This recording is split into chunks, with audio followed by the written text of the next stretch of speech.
This community update was brought to you by Multicultural. Manitoba is poised to bridge the digital divide with a transformative $38 million federal investment aimed at bringing high-speed internet access to 14 rural and Indigenous communities. This initiative promises to enhance access to vital online resources, foster economic growth, and boost community safety, providing a foundation for new businesses and investments in areas traditionally overlooked in favor of larger urban centers like Winnipeg and Brandon. Edward Albert of Norway House Cree Nation Broadband Inc., one of the key partners in this effort, explains. Connectivity is really something, I think, for our small community, our rural community, to connect with our big cities. I think it's important that we send our services out to the world and what we have to offer, and I think that's important. He emphasizes the potential of internet access to promote tourism and other economic opportunities. Through internet, I think there's opportunity there for everybody in our community, even our businesses, definitely. I know that we just opened up the health center in our community, and I think it's important to have our connectivity in that area because we need, telehealth. It's important. David Leroy Muswagon of Pimachikamak Cree Nation and Pimachikamak Communications Corps sees this as a long overdue step toward equality in services for Indigenous communities. It's been a long time coming. This is an 18-year journey where we started in 2006, and we ran into all kinds of roadblocks and red tape and everything, but we were persistent. We didn't give up on our dream of providing objective standard communications infrastructure to our people. For far too long, there was disparity between Canadian standards and Indian standards. So we worked hard to bring this up to here, saying we deserve the same rights and services and programs like any other Canadian that enjoys living in a free world.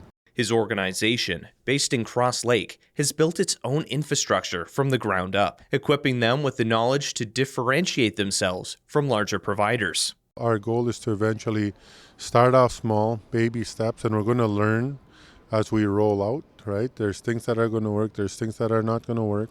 So once we stabilize a solid foundation for a PIMCOM corporation, then we'll start gradually moving out to we'll start investing and dealing with different markets on different economic opportunities where we see value and for money, and where we see a value to benefit the corporation.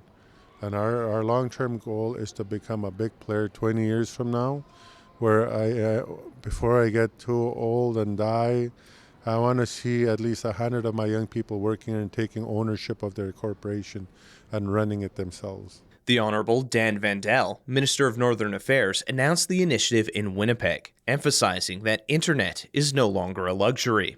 We must make sure that everyone has access to high-speed internet all over Manitoba and all over Canada. That's especially true in isolated communities, northern and rural communities, especially Indigenous communities that have historically been underserved. The upgraded infrastructure will revolutionize daily life, improving telehealth access, enhancing online education, and enabling digital business opportunities. It also connects Manitoba's rural workforce to urban centers like Winnipeg, reinforcing the potential for remote work. I was Northern Affairs Minister for about a month after the pandemic. Then the pandemic was declared.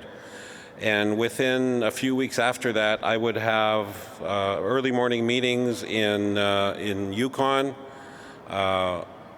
late morning meetings in Northwest Territories, and late afternoon in Nunavut.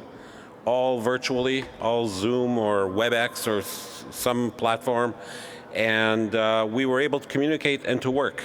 The workforce itself, as now we have a hybrid model where 50% of the time, or 2 or 3 days a week, people work at home when they work for the federal government, provincial government, and I would think the city as well. So there's that, the ability to work from remote places. Funded through the Universal Broadband Fund and Indigenous Services Canada, this initiative is part of a federal commitment to connect 98% of Canadian households to internet by 2026, and all by 2030. While only 85% of Manitobans currently have reliable high-speed internet, these projects, led by Indigenous communities, aim to create long-lasting benefits by prioritizing local leadership, expertise, and economic empowerment. You're listening to U Radio, where diverse voices connect. Stay tuned for more stories and insights that matter. With U Multicultural and the Local Journalism Initiative, I'm Ryan Funk.